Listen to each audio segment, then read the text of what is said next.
네, 부모와 고등학생 딸이 한 방에서 숨졌고 이를 중학생 아들이 발견한 사건 어제 전해드렸는데요. 부검 결과 숨진 아버지의 시신에서 주로 자해를 할 때 망설이면서 나타나는 상처가 확인됐습니다.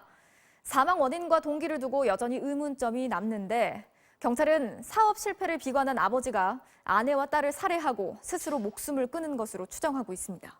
이기주 기자입니다. 어제 경기도 의정부의 한 아파트에서 숨진 채 발견된 일가족 3명에 대한 1차 부검 결과가 나왔습니다. 숨진 부모와 딸 모두 목에서 흉기에 찔리고 크게 베인 상처가 확인됐고 숨진 아버지 옆에는 흉기 3개가 놓여 있었습니다. 그런데 아버지의 목 부위에선 이른바 주저흔이 발견됐습니다. 스스로 자해하기 전 망설일 때 주로 나타나는 흔적입니다. 또 18살 딸의 손등과 손바닥에선 뭔가를 막아내려 할 때 생기는 상처, 즉 방어흔이 약하게 나타났습니다.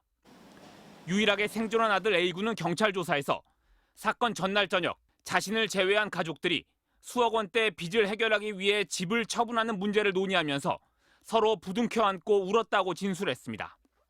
A군은 또 사건 당일 새벽 4시까지 과제를 하느라 깨어 있었는데 이때 아버지가 자신의 방으로 찾아와 늦게까지 힘들겠다며 격려했다고 말한 것으로 알려졌습니다.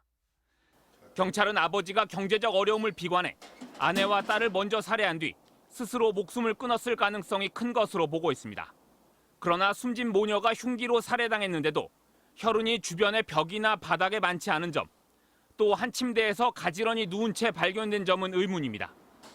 사망 당시 이들 모녀가 변변히 저항하지 못했다는 겁니다.